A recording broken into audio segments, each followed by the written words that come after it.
Hola a todos, soy Mr. Niebla y quiero acompañarte en este momento de calma. Este video está diseñado para ayudarte a relajarte y desconectarte del estrés del día. Antes de empezar, no olvides darle like al video y suscribirte al canal para más contenido como este. Por cierto, ¿desde dónde me estás viendo y a qué hora te unes a esta experiencia? Prepárate, relájate y disfruta. En abril de 2016, la familia Cáceres, compuesta por Carlos, de 42 años, su esposa Verónica, de 39, y sus hijos Joaquín, de 12, y Sofía, de 9, decidió mudarse a una antigua casona en las afueras de Valle Hermoso, un pequeño pueblo en la región andina de Chile. Carlos había conseguido un empleo como administrador de una empresa agrícola, y la oportunidad parecía perfecta para empezar de nuevo lejos de la bulliciosa vida urbana de Santiago. La casona, construida a principios del siglo XX, tenía un aire imponente y una ubicación privilegiada en una colina, desde donde se podía observar el valle en toda su extensión. Los locales hablaban con cautela sobre el lugar, pero la familia, emocionada por el cambio, desestimó los rumores. Los primeros días transcurrieron sin incidentes. La familia se dedicó a desempacar y a familiarizarse con la casa y sus alrededores. Verónica quedó encantada con la amplia cocina de estilo rústico, mientras que los niños disfrutaban explorando los pasillos y habitaciones.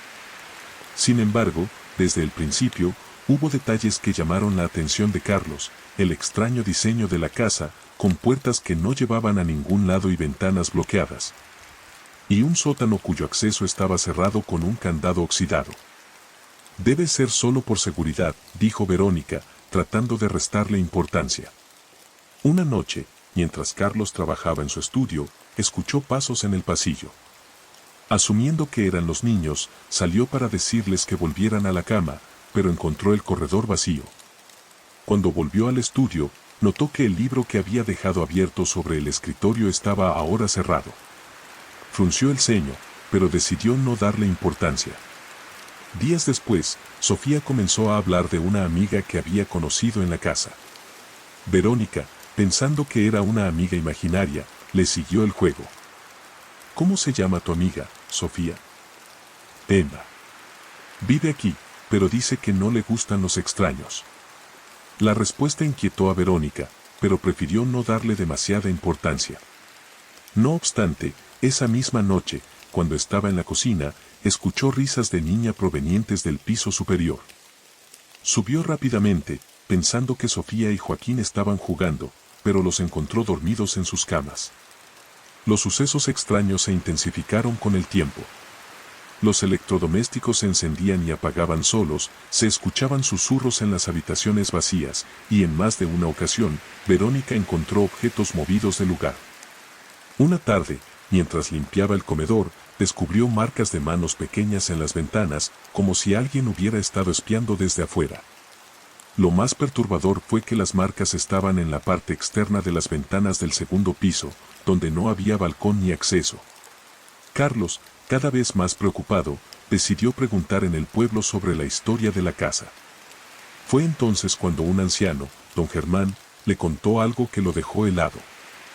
Esa casa perteneció a la familia Echeverría hace muchos años. Tuvieron una hija, Emma, que desapareció sin dejar rastro. Algunos dicen que fue un accidente, otros aseguran que nunca salió de esa casa. Desde entonces, nadie que ha vivido ahí ha permanecido mucho tiempo. Carlos regresó a casa decidido a convencer a Verónica de mudarse, pero antes de que pudiera hablar con ella, ocurrió algo que cambiaría sus vidas para siempre. Esa noche, Joaquín despertó gritando, asegurando que había visto a una niña de cabello oscuro parada al pie de su cama. Carlos y Verónica corrieron a calmarlo, pero cuando estaban con él, escucharon un fuerte golpe proveniente del sótano. Carlos, armado con un martillo, bajó para investigar. Al llegar, descubrió que el candado oxidado estaba abierto y la puerta del sótano se movía lentamente. Con el corazón latiendo con fuerza, encendió la linterna de su celular y bajó las escaleras, encontrando un espacio frío y húmedo lleno de viejos muebles cubiertos de polvo. Pero lo que más llamó su atención fue un pequeño vestido blanco colgado en una esquina, con manchas oscuras que parecían sangre seca.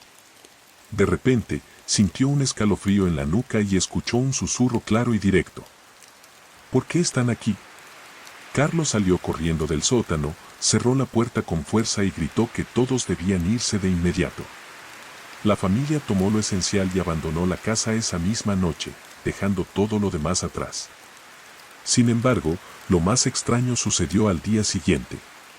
Cuando regresaron con las autoridades para explicar lo ocurrido, encontraron la casona completamente vacía, como si nadie hubiera vivido allí en años. No había muebles, ni pertenencias, ni rastro de las cosas que habían dejado atrás. El caso de la desaparición de la familia Cáceres nunca fue resuelto.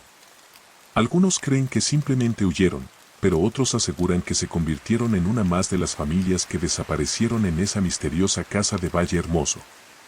Un año después de la desaparición de los Cáceres, la casona en Valle Hermoso seguía siendo un lugar de historias y rumores. Sin embargo, para un joven periodista llamado Ignacio Villanueva, de 29 años, el caso representaba una oportunidad para lanzar su carrera. Ignacio había leído un artículo breve sobre la familia en un periódico local y estaba decidido a descubrir qué había sucedido realmente. En mayo de 2017, Ignacio llegó a Valle Hermoso con su cámara, grabadora y cuaderno en mano. Su objetivo era entrevistar a los habitantes del pueblo, explorar la casona y documentar cualquier evidencia que pudiera aclarar el misterio. A pesar de su entusiasmo, notó que los lugareños eran reacios a hablar del tema. «Esa casa está maldita, joven», le dijo doña Rosa, dueña de la fonda donde se hospedaba. La familia Cáceres no fue la primera en desaparecer. Antes de ellos, otra familia también se esfumó, y antes de ellos. Bueno, ya se imagina. ¿Y nadie ha investigado a fondo?, preguntó Ignacio, intrigado. ¿Y para qué?, replicó doña Rosa con una mirada sombría. Algunas cosas es mejor dejarlas como están. Sin dejarse intimidar, Ignacio decidió visitar la casona por su cuenta. Al llegar, encontró el lugar en un estado de abandono total. La maleza había crecido alrededor y las ventanas estaban cubiertas de polvo y telarañas. Lo que más le llamó la atención fue la puerta principal, que estaba entreabierta, como si invitara a los curiosos a entrar. Ignacio encendió su linterna y cruzó el umbral, sintiendo un escalofrío recorrer su cuerpo. Dentro, la casa parecía congelada en el tiempo. Había muebles cubiertos de polvo, juguetes infantiles esparcidos en el suelo y platos en la mesa, como si los Cáceres hubieran salido apresuradamente. Lo que más le perturbó fue encontrar un cuaderno en el estudio con el nombre de Carlos Cáceres en la portada. Al abrirlo, Ignacio descubrió notas dispersas, dibujos de figuras humanoides y frases como «nos están observando y no podemos escapar». Una página en particular llamó su atención, un dibujo del sótano, con una figura pequeña en el centro y una frase escrita en letras temblorosas: «Emma no está sola». Ignacio decidió bajar al sótano, aunque cada paso hacia las escaleras parecía más pesado. Una vez abajo, encontró el espacio vacío, salvo por el vestido blanco que mencionaban los rumores. Al acercarse para examinarlo, escuchó un susurro detrás de él. «Te estábamos esperando». Ignacio se giró bruscamente, pero no vio a nadie. Sin embargo, el aire se volvió denso, y un olor acre llenó el ambiente. La linterna comenzó a parpadear, y entonces vio algo que lo hizo retroceder, una figura pequeña y borrosa, como la silueta de una niña, parada al pie de las escaleras. «¿Emma?», preguntó, su voz temblando. La figura no respondió, pero comenzó a caminar hacia él con movimientos entrecortados. Ignacio, sintiendo que el pánico lo invadía, retrocedió hasta que tropezó con un mueble. Al levantarse, vio que no estaba solo. Otras figuras, más altas y con formas distorsionadas, aparecieron alrededor, sus ojos oscuros brillando en la penumbra. «No debiste venir», dijo una voz gutural, más profunda que la anterior. Ignacio corrió escaleras arriba, cerrando la puerta del sótano detrás de él. Su instinto le decía que debía salir de la casa de inmediato, pero al intentar abrir la puerta principal, descubrió que estaba bloqueada. Desesperado, corrió hacia una ventana y rompió el cristal con una silla para escapar. Una vez fuera, corrió hacia su auto, sintiendo que algo lo seguía. Al arrancar el motor y mirar por el retrovisor, vio a las figuras paradas en la entrada de la casa, observándolo mientras se alejaba. Esa misma noche, Ignacio revisó las grabaciones de su cámara en la fonda. En una de ellas, capturada mientras estaba en el sótano, se veía claramente a la figura de una niña parada detrás de él, con una expresión vacía pero penetrante. Las otras figuras eran menos nítidas, pero estaban ahí, rodeándolo en silencio. Ignacio publicó su historia en un blog especializado en fenómenos paranormales, incluyendo las grabaciones y fotografías que había tomado. Aunque muchos lo tildaron de farsante, otros creyeron que había descubierto algo aterrador y real. Poco tiempo después, Ignacio dejó el periodismo y desapareció sin dejar rastro. Algunos dicen que fue por miedo a las represalias de las entidades que había documentado. Otros creen que la maldición de la casona lo alcanzó, convirtiéndolo en otra víctima de su oscuro secreto. La casona sigue en pie en Valle Hermoso, abandonada y temida, atrayendo a aquellos que no pueden resistir el llamado de lo desconocido, aunque pocos regresan para contar lo que encontraron.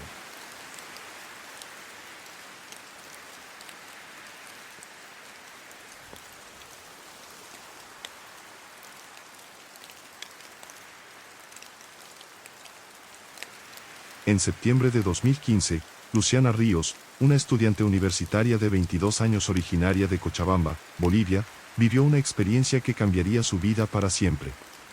Luciana era conocida por su amor por la astronomía, solía pasar las noches observando el cielo desde el patio trasero de su casa en un barrio tranquilo a las afueras de la ciudad. Su telescopio, un regalo de su padre, era su compañero inseparable en esas largas horas bajo las estrellas. Una noche particularmente clara, mientras se preparaba para observar la constelación de Orión, Luciana notó algo extraño en el cielo. Una luz brillante, mucho más intensa que las estrellas habituales, parecía moverse en patrones erráticos, desapareciendo y reapareciendo en distintas partes del firmamento. Intrigada, ajustó su telescopio para seguirla, pero cuando la enfocó, un destello cegador la obligó a apartarse rápidamente. Desconcertada, intentó tomar fotografías con su cámara, pero la luz desapareció tan repentinamente como había aparecido. Lo que más la inquietó fue el silencio absoluto que la envolvió en ese momento, incluso los grillos, que siempre llenaban la noche con su canto, parecían haberse desvanecido. Esa misma noche, Luciana tuvo un sueño inquietante. En él, se veía flotando en un espacio oscuro, rodeada de luces parpadeantes y sombras que la observaban. Una voz metálica y distante le decía: «Nos eliges tú, y nosotros te elegimos a ti». Al despertar, encontró unas marcas extrañas en su brazo derecho, 3 círculos perfectamente alineados que parecían estar impresos en su piel. Aunque intentó atribuirlo a algún golpe accidental, las marcas no desaparecían, y su textura era diferente, como si estuvieran grabadas en su dermis. En los días siguientes, Luciana comenzó a notar cambios en su vida. Su sueño se volvió irregular, experimentaba dolores de cabeza intensos, y en varias ocasiones se encontraba desorientada, sin recordar qué había hecho durante horas. Sus amigos y familiares comenzaron a preocuparse por su estado, pero Luciana, temiendo ser tachada de loca, no les mencionó nada de lo ocurrido esa noche. Sin embargo, las cosas se volvieron aún más extrañas cuando comenzó a tener episodios de pérdida de tiempo. Una tarde, mientras trabajaba en un proyecto para la universidad, se dio cuenta de que habían pasado 3 horas de las que no podía recordar absolutamente nada. Determinada a encontrar respuestas, Luciana decidió buscar ayuda en foros de internet dedicados a experiencias paranormales. Allí encontró historias de personas que afirmaban haber tenido encuentros similares con luces en el cielo y marcas inexplicables en sus cuerpos. Un usuario, que se hacía llamar Testigo 47, le sugirió que grabara todo lo que pudiera durante la noche. Siguiendo el consejo, Luciana instaló una cámara en su habitación antes de dormir. A la mañana siguiente, al revisar las grabaciones, sintió como el pánico se apoderaba de ella. En el video, se veía una luz intensa entrando por la ventana, seguida de una sombra humanoide alta y delgada que parecía flotar en el aire. La imagen se distorsionó y, segundos después, el video se cortó. Aunque aterrorizada, Luciana sabía que debía buscar ayuda más profesional. Viajó a La Paz para visitar a un investigador de fenómenos paranormales llamado Julián Salvatierra, quien tenía una reputación por documentar casos de abducciones. Al mostrarle las marcas y el video, Julián quedó impactado. Esto no es un caso aislado, dijo Julián con seriedad. He recibido reportes similares en distintas partes de Bolivia, pero tu evidencia es más clara que cualquier otra que haya visto. Julián le explicó que, según su investigación, los seres responsables de estas abducciones no eran necesariamente hostiles, pero su interés en los humanos seguía siendo un misterio. También le advirtió que quienes habían experimentado estos encuentros rara vez lograban volver a una vida normal. Esa noche, mientras se hospedaba en un hotel de La Paz, Luciana tuvo otro sueño. Esta vez, estaba en una sala blanca y estéril, rodeada de figuras humanoides con grandes ojos negros y movimientos precisos.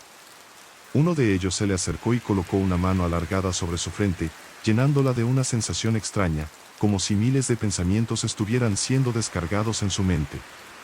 Cuando despertó, estaba de vuelta en su cama, pero algo había cambiado. Ahora podía recordar fragmentos de lo que le había sucedido en esas noches de pérdida de tiempo. Recordaba estar en un lugar que no era la Tierra, viendo paisajes imposibles y luces de colores indescriptibles.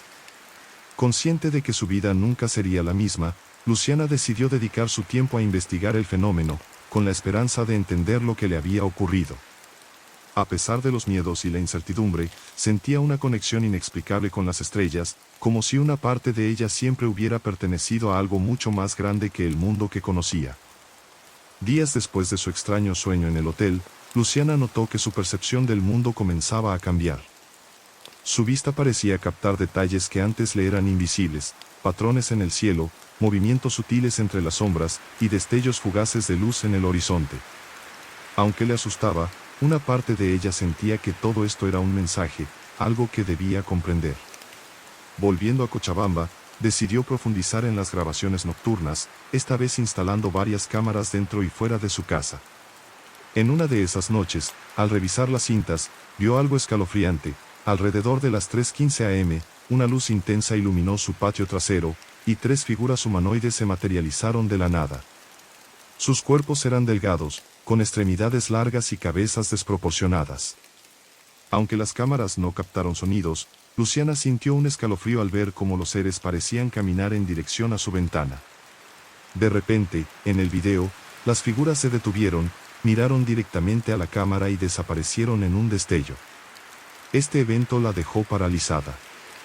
¿Por qué parecía que estos seres la buscaban a ella específicamente?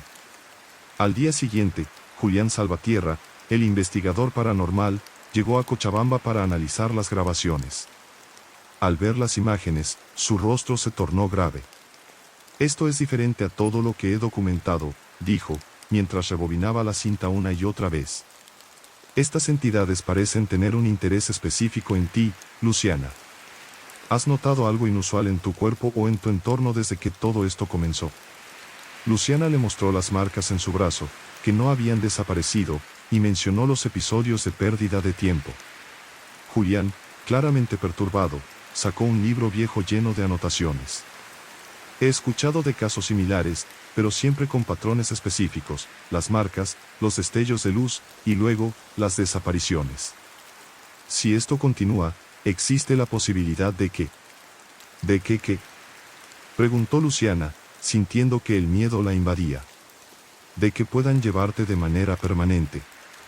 Esa noche, Julián decidió quedarse en la casa de Luciana para observar cualquier fenómeno. Ambos se sentaron en el comedor, rodeados de cámaras y grabadoras. Durante horas, no ocurrió nada, pero justo antes del amanecer, un sonido grave y vibrante llenó la casa. Los muebles comenzaron a temblar, y las luces parpadearon frenéticamente. Julián tomó una cámara y se dirigió al patio, mientras Luciana, aterrorizada, lo seguía. Lo que vieron los dejó sin aliento. Un círculo perfecto de luz flotaba en medio del patio, y dentro de él se formaron las mismas figuras que había visto en las grabaciones. Esta vez, los seres no se quedaron a la distancia. Uno de ellos dio un paso hacia Luciana, extendiendo una mano alargada en su dirección. Aunque todo su instinto le decía que corriera, una fuerza inexplicable la mantuvo en su lugar. Cuando la mano del ser tocó la suya, una avalancha de imágenes llenó su mente, galaxias distantes, planetas desconocidos, y una sensación abrumadora de pertenecer a algo mucho más grande. Julián intentó intervenir, pero fue empujado hacia atrás por una fuerza invisible. La luz se intensificó, cegando a ambos por completo. Cuando Julián logró recuperar la visión, Luciana había desaparecido. Durante las semanas siguientes, Julián dedicó todo su tiempo a buscar respuestas, pero Luciana parecía haberse desvanecido sin dejar rastro. Sin embargo, meses después, recibió un paquete anónimo en su oficina. Dentro había un diario, con las primeras páginas escritas con la letra de Luciana. En esas páginas, ella describía estar en un lugar, fuera del tiempo y del espacio, rodeada de seres que le mostraban conocimientos sobre el universo y la humanidad. Aunque decía extrañar su vida en la Tierra, también expresaba que finalmente entendía su propósito. Lo que ellos buscan no es dañarnos, sino prepararnos para algo que viene. Algo que nosotros aún no podemos comprender. El diario terminaba abruptamente, dejando muchas preguntas sin respuesta. Julián, conmovido y desconcertado, decidió mantener la historia de Luciana en secreto, temiendo que nadie le creyera. Pero cada noche, al mirar al cielo, no podía evitar preguntarse si algún día ella regresaría.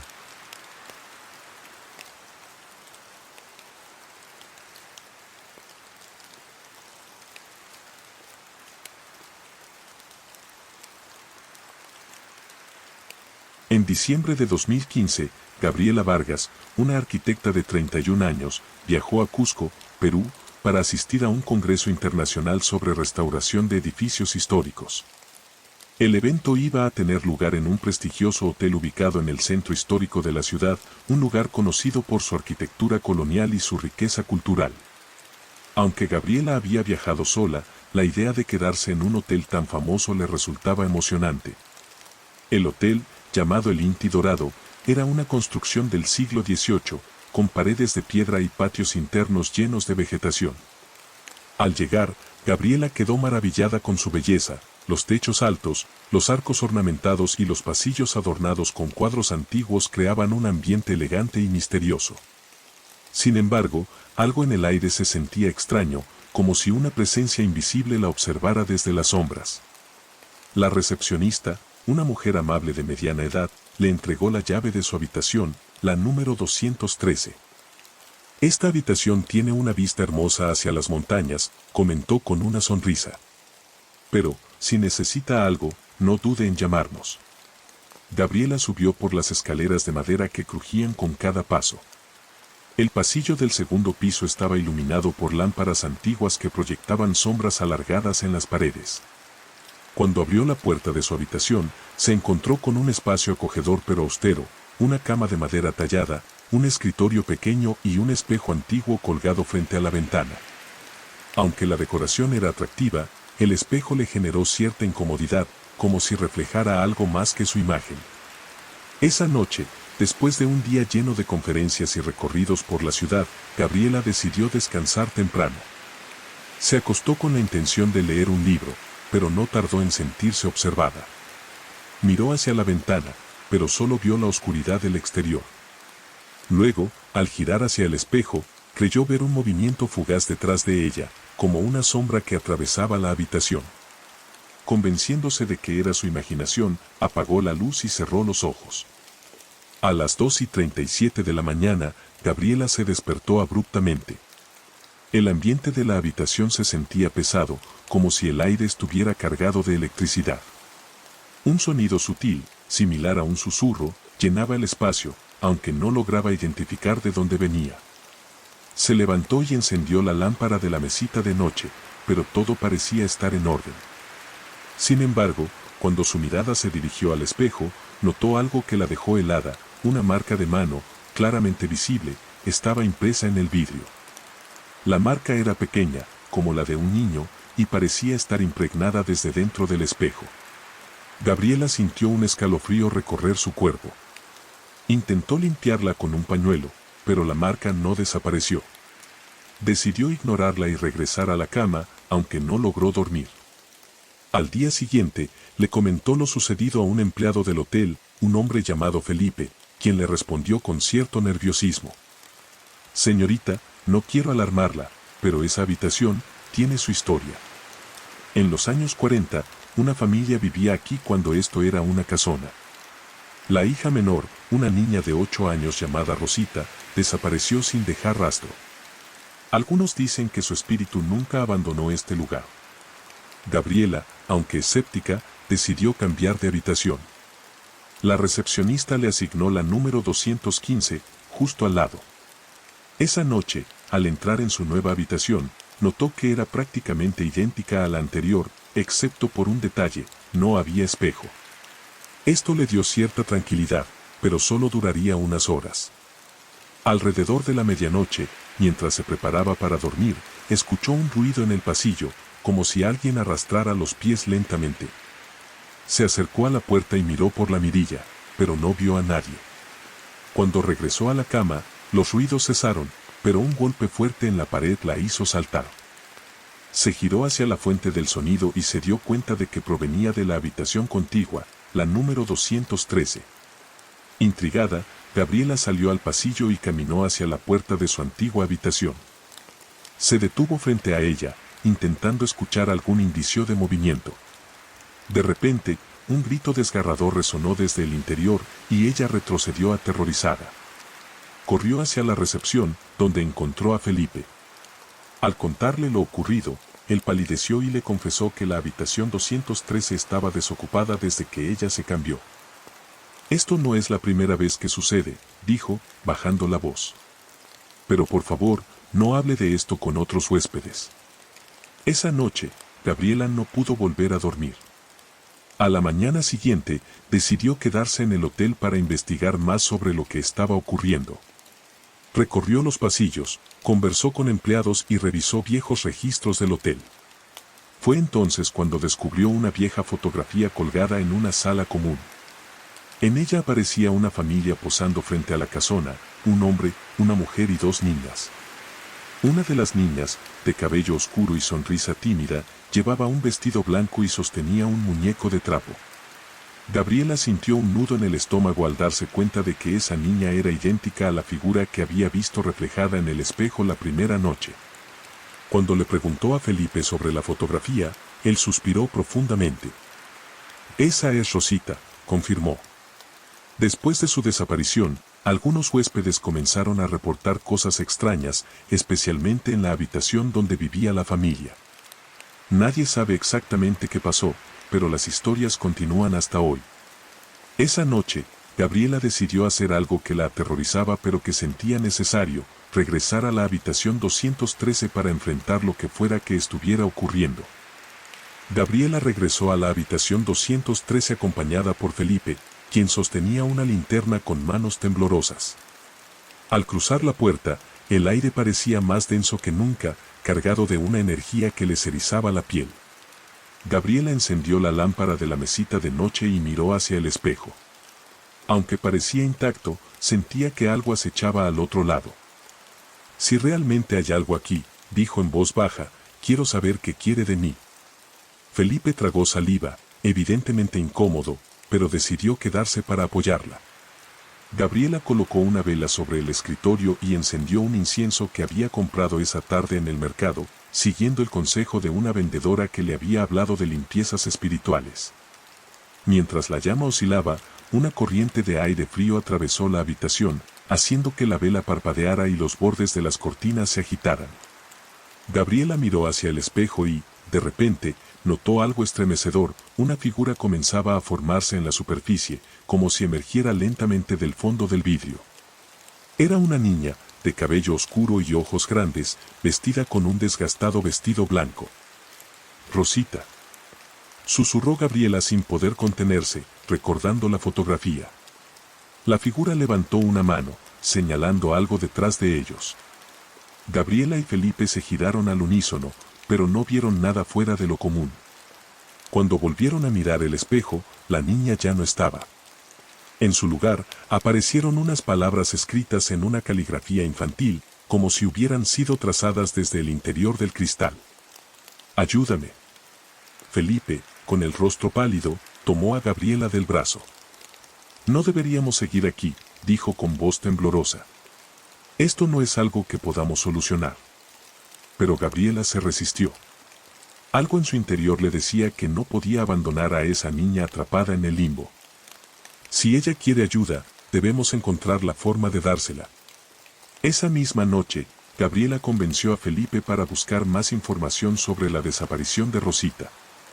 Revisaron registros antiguos en el archivo municipal del pueblo y descubrieron una noticia de 1948 que relataba la tragedia. La familia de Rosita había desaparecido repentinamente, y sus cuerpos nunca fueron encontrados. Los vecinos hablaban de sonidos extraños provenientes de la casona antes de que se convirtiera en hotel, y algunos decían haber visto luces que salían de la habitación donde dormía la niña. Gabriela también encontró una nota desgastada, aparentemente escrita por el padre de Rosita, en la que mencionaba un extraño comportamiento de la niña en los días previos a su desaparición. Según el texto, Rosita solía hablar con una señora vestida de negro que solo ella podía ver y que, según decía, vivía dentro del espejo. De vuelta en la habitación 213, Gabriela y Felipe intentaron conectar los puntos. ¿Podría ser que Rosita estuviera atrapada en ese espejo, junto con la entidad que la había acechado? De repente, las luces comenzaron a parpadear, y un ruido fuerte proveniente del pasillo los hizo saltar. Salieron corriendo de la habitación, pero al abrir la puerta no vieron a nadie, solo el eco de pasos que se desvanecían en la distancia. «Esto no está bien», dijo Felipe, agitado. «No deberíamos haber venido aquí». Cuando regresaron a la habitación, encontraron la vela apagada y el espejo completamente opaco, como si estuviera cubierto por una capa de humo. Gabriela se acercó, pero al intentar tocarlo, sintió una fuerza que la repelió hacia atrás. En ese momento, una voz infantil resonó en la habitación, débil pero clara. «Por favor, no me dejen sola». Gabriela se giró hacia Felipe. «Tenemos que intentar algo más», insistió. Recordó el consejo de la vendedora del mercado, quien había mencionado que los espíritus atrapados en objetos necesitaban ser liberados mediante un ritual de purificación. Aunque dudaba de su efectividad, Gabriela no tenía nada que perder. Prepararon un pequeño altar improvisado con sal, la vela y una oración que Gabriela había memorizado. Mientras recitaban las palabras, el ambiente se volvió insoportablemente frío. El espejo comenzó a vibrar, y una luz intensa emanó de su superficie. La figura de Rosita apareció nuevamente, esta vez con lágrimas en los ojos, mientras la voz gutural de una entidad desconocida resonaba desde las sombras. «Ella es mía». La tensión era insoportable. Felipe sostenía la vela mientras Gabriela repetía las palabras con fuerza, ignorando el miedo que la invadía. De repente, el espejo se rompió en 1000 pedazos, y un grito aterrador llenó la habitación antes de que todo quedara en silencio. Gabriela y Felipe se miraron, jadeantes, mientras los fragmentos de vidrio brillaban en el suelo. La figura de Rosita había desaparecido, y con ella, la sensación opresiva que había llenado la habitación desde el principio. «¿Crees que funcionó?», preguntó Felipe, todavía temblando. Gabriela no respondió. Simplemente se inclinó para recoger uno de los pedazos del espejo y notó que estaba completamente opaco, como si hubiera perdido su esencia. Esa misma noche, Gabriela decidió abandonar el hotel. No podía quedarse más tiempo en un lugar que la había enfrentado con lo desconocido de una manera tan intensa. Felipe, por su parte, prometió renunciar al trabajo y buscar un empleo lejos de esa casona.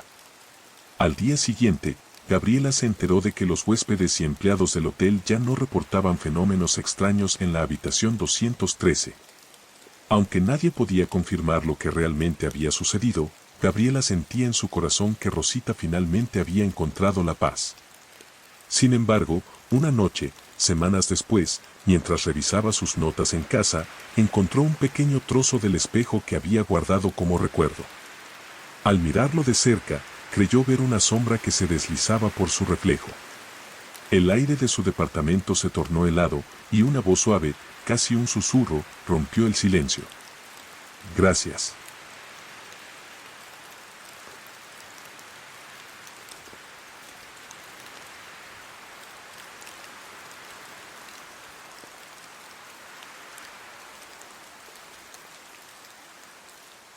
En la tranquila costa de Chiloé, en el sur de Chile, se erige el imponente Faro de los Vientos.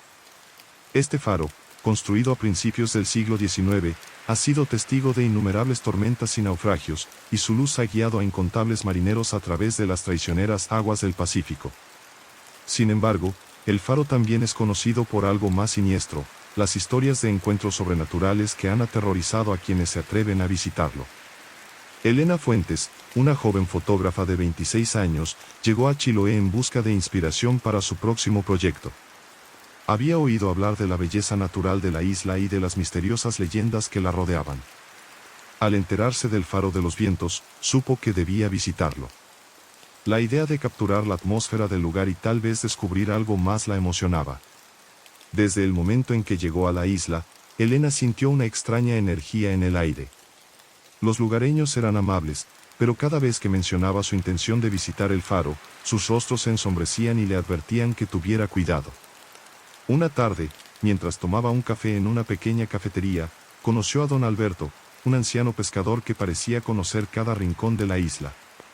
El faro tiene una historia oscura, dijo don Alberto con voz grave. Se dice que está maldito, que los espíritus de los marineros que perecieron en esas aguas aún rondan el lugar. Algunos incluso afirman haber visto al antiguo guardián del faro, atrapado entre este mundo y el siguiente. Intrigada y con la cámara en mano, Elena decidió no dejarse intimidar por las historias y se dirigió al faro al día siguiente. El camino era largo y empinado, y mientras ascendía, podía sentir el viento helado y escuchar el rugido de las olas rompiendo contra las rocas. Finalmente, llegó a la cima de la colina, donde el faro se erigía majestuoso contra el cielo gris.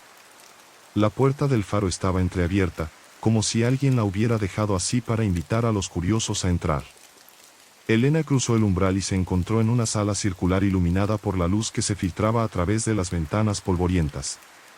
El lugar tenía un aire de abandono y misterio, con viejos muebles cubiertos de polvo y restos de equipos náuticos esparcidos por el suelo. Mientras exploraba, sintió una presencia en la habitación. Al girar, vio la silueta de un hombre parado al pie de las escaleras que conducían a la cima del faro. Su rostro era borroso, pero sus ojos brillaban con una intensidad inquietante. Elena retrocedió, pero la figura desapareció tan rápidamente como había aparecido. Decidida a descubrir más, subió las escaleras en espiral que conducían a la cima. Cada paso resonaba en el silencio, y la sensación de ser observada se intensificaba. Al llegar a la sala de la linterna, encontró un viejo diario cubierto de polvo sobre una mesa. Al abrirlo, descubrió que pertenecía al antiguo guardián del faro, un hombre llamado Tomás Herrera.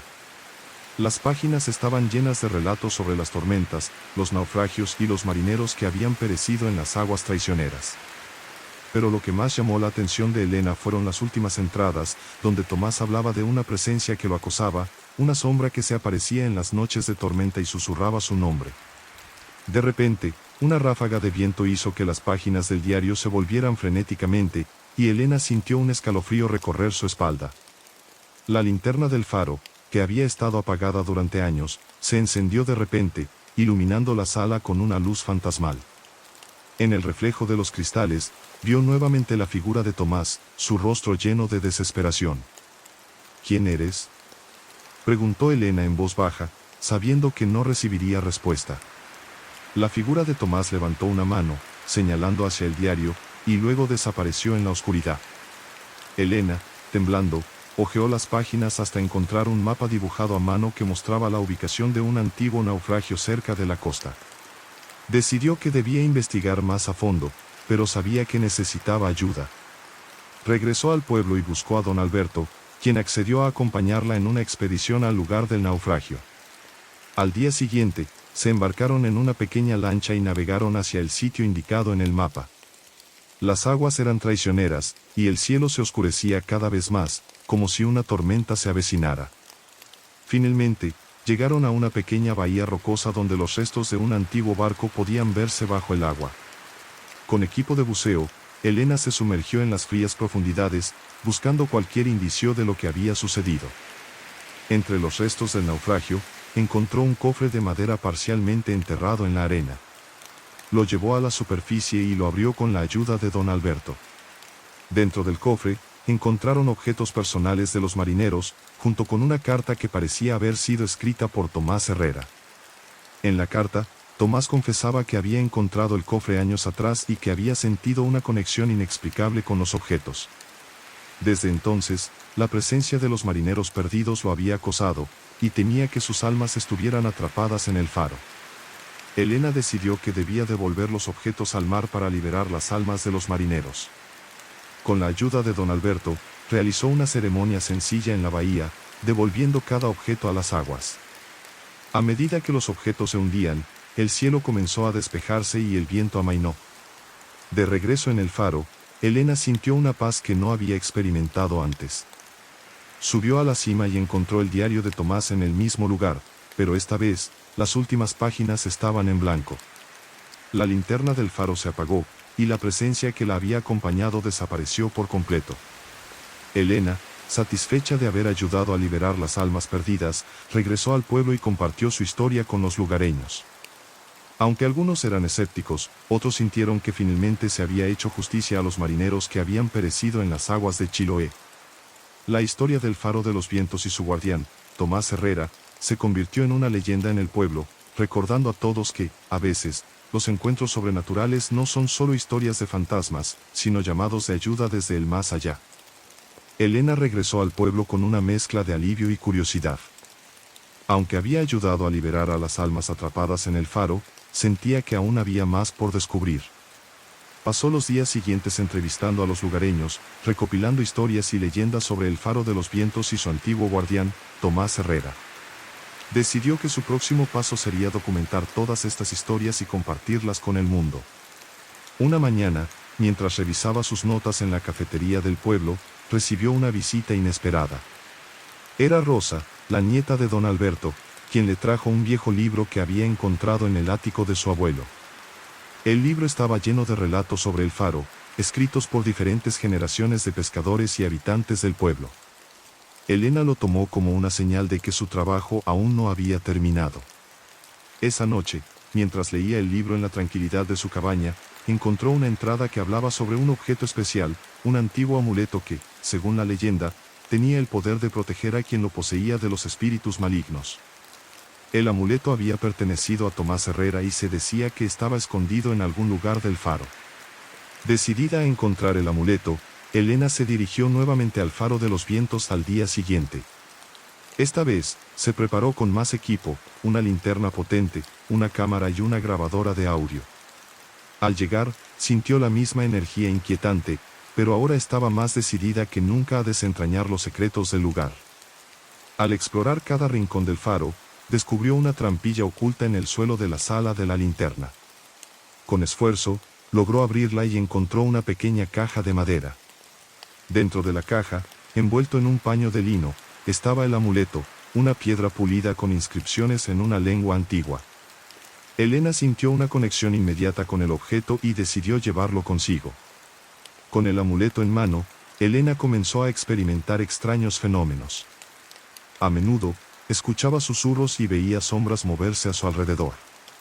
Sin embargo, en lugar de sentirse asustada, se sintió protegida por la presencia del amuleto. Sabía que había sido elegido por una razón y que debía usarlo para comprender mejor los misterios del faro.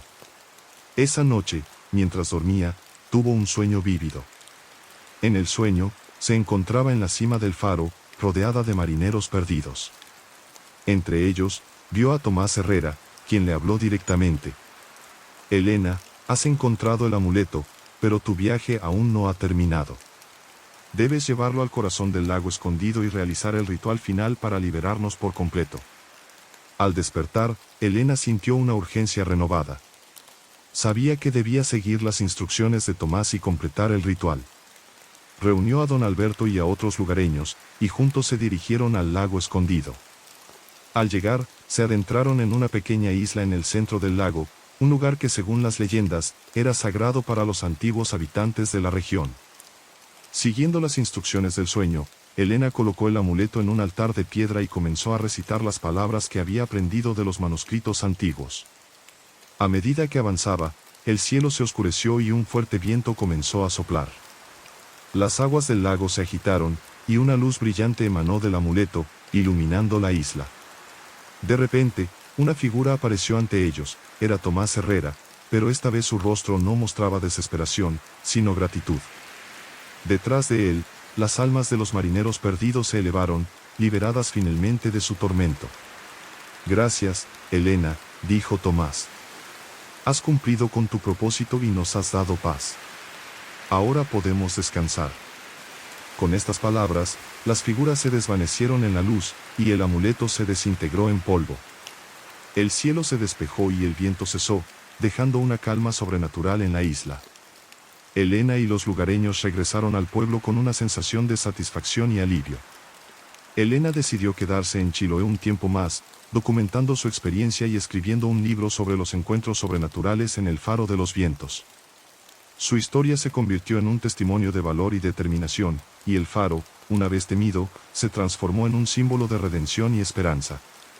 Y así, la leyenda del Faro de los Vientos perduró, recordando a todos que, incluso en los lugares más oscuros, la luz puede prevalecer y los espíritus pueden encontrar la paz.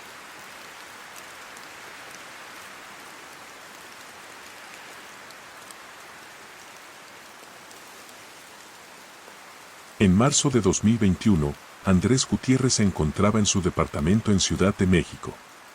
Había sido un día largo en la oficina y solo quería relajarse viendo alguna película. Eran las 11:59 de la noche cuando su teléfono comenzó a sonar. Andrés miró la pantalla, pero no reconoció el número. A pesar de la hora y de su cansancio, decidió contestar. Al principio, no escuchó nada, solo un silencio opresivo. Justo cuando iba a colgar, una voz suave y susurrante rompió el silencio. ¿Estás solo en casa? Una sensación de incomodidad recorrió su cuerpo. Contestó que sí, preguntando quién era. La voz femenina al otro lado de la línea ignoró su pregunta y continuó. Hace frío aquí. Muy frío. Antes de que Andrés pudiera responder, la llamada se cortó. Intentó devolver la llamada, pero el número no existía. Inquieto, apagó la televisión y fue a la cama, pensando que quizá había sido una broma de mal gusto. 2 noches después, a la misma hora, recibió otra llamada del mismo número. Esta vez, la voz sonaba más débil, como si proviniera de un lugar lejano. No puedo sentir mis manos. Está oscuro. De nuevo, la llamada se cortó antes de que pudiera preguntar algo.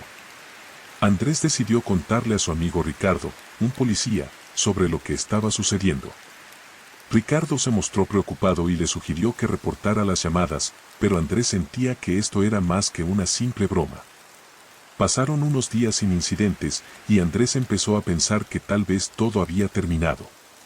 Pero una noche, mientras trabajaba en su computadora, el teléfono sonó nuevamente. Eran las 2 de la madrugada. Decidió contestar con cautela. Por favor, ayúdame, susurró la voz. Estoy atrapada. Un escalofrío recorrió su espalda. Intentó obtener más información, pero la voz se desvaneció, dejando solo un zumbido estático. Decidió investigar el número en línea, pero no encontró nada relevante. A pesar de sus esfuerzos, no pudo rastrear su origen. Las llamadas continuaron durante las siguientes semanas, siempre a la misma hora, siempre con la misma voz suplicante. Cada vez sonaba más desesperada, describiendo un lugar oscuro y frío. La situación comenzó a afectar su salud mental y apenas podía dormir. Una noche, mientras escuchaba música para intentar relajarse, el teléfono volvió a sonar. Decidió grabar la conversación, con la esperanza de encontrar alguna pista. Estoy en el sótano de la casa vieja, la que está en la esquina de tu calle, dijo la voz, cada vez más débil. Por favor, sácame de aquí. Andrés se congeló. Conocía esa casa, estaba abandonada desde hace años. La sensación de que algo terrible estaba sucediendo lo impulsó a actuar. Llamó a Ricardo y le contó lo que había ocurrido. Sin perder tiempo, ambos se dirigieron a la casa abandonada. Al llegar, el lugar estaba sumido en la oscuridad y cubierto de maleza. Ricardo forzó la cerradura y entraron con linternas en mano. El ambiente era opresivo y el aire estaba cargado de humedad. Encontraron una puerta que llevaba al sótano y, con esfuerzo, la abrieron. El sótano estaba vacío, salvo por unos viejos muebles cubiertos de polvo. Sin embargo, en un rincón, descubrieron una caja de madera. Dentro, encontraron un viejo teléfono celular y un diario. El diario pertenecía a una joven llamada Laura, que había vivido en esa casa muchos años antes. Describía su vida, sus alegrías y sus miedos. Las últimas entradas eran perturbadoras, hablando de sombras en la noche y susurros en la oscuridad. La última página estaba escrita con una letra temblorosa. No puedo salir. Estoy atrapada. Si alguien encuentra esto, por favor, ayúdame. El teléfono celular en la caja estaba cargado, y al encenderlo, vieron que había solo un contacto guardado: rescate. Intentaron llamar, pero no obtuvieron respuesta. Esa noche, las llamadas cesaron, pero el recuerdo de la voz de Laura y su suplicante pedido de ayuda persiguió a Andrés hasta el día de hoy. No sabe qué le pasó realmente ni cómo terminó atrapada en esa casa, pero la experiencia lo dejó marcado. Ahora, cada vez que suena el teléfono por la noche, un escalofrío recorre su cuerpo, recordándole que hay misterios que quizás nunca deban ser desvelados. Los días siguientes fueron inquietantes para Andrés. Aunque las llamadas habían cesado, el recuerdo de la voz de Laura y el descubrimiento en la casa abandonada lo perseguían. Decidió investigar más a fondo la historia de la casa y de sus antiguos habitantes. Pasó horas en la biblioteca local y entrevistando a los vecinos más antiguos del barrio. Descubrió que Laura había vivido allí con su familia en los años 90. La casa había sido escenario de varios eventos trágicos, incluyendo la muerte del padre de Laura en un accidente laboral y la desaparición misteriosa de su madre. Laura, que entonces tenía solo 16 años, había quedado sola y, según los registros policiales, desapareció sin dejar rastro poco después. La casa fue abandonada y eventualmente cayó en el olvido. Una noche, mientras revisaba sus notas, Andrés notó algo extraño en las grabaciones que había hecho de las llamadas. En el fondo, apenas audible, había un murmullo constante, como si alguien estuviera diciendo algo en voz baja. Decidió llevar las grabaciones a un amigo experto en audio, con la esperanza de que pudiera descifrar el mensaje oculto. El amigo de Andrés, Jorge, pasó varias horas analizando las grabaciones. Finalmente, logró aislar el murmullo y amplificarlo. Lo que escucharon les heló la sangre. Ven al lago. Busca el árbol grande. Andrés y Jorge decidieron que debían seguir la pista. El único lago en las cercanías era un pequeño cuerpo de agua en el Parque Nacional fuera de la ciudad. Armados con linternas y una sensación de determinación, se dirigieron al lugar indicado. Al llegar al lago, caminaron alrededor de la orilla, buscando el árbol grande mencionado en el mensaje. Después de unos minutos, encontraron un imponente roble, cuyas raíces sobresalían del suelo como garras. A medida que se acercaban, notaron que el suelo parecía haber sido removido recientemente. Decidieron cavar, y tras varios minutos de esfuerzo, encontraron una caja de madera similar a la que habían descubierto en el sótano de la casa. Al abrirla, encontraron más pertenencias de Laura, fotografías, cartas y un collar con un pequeño medallón en forma de corazón. Entre los objetos, había una carta que parecía ser una despedida. Si alguien encuentra esto, es porque la verdad ha salido a la luz. Estoy atrapada entre este mundo y el siguiente. Ayúdame a encontrar la paz. Andrés y Jorge decidieron que debían volver a la casa abandonada y realizar algún tipo de ritual para ayudar a liberar el espíritu de Laura. Consultaron con una experta en lo paranormal, la señora García, quien les dio instrucciones precisas sobre cómo proceder. Al anochecer, se dirigieron a la casa abandonada, llevando consigo los objetos encontrados en el lago. Siguiendo las instrucciones de la señora García, colocaron los objetos en el sótano y encendieron velas en un círculo alrededor de ellos.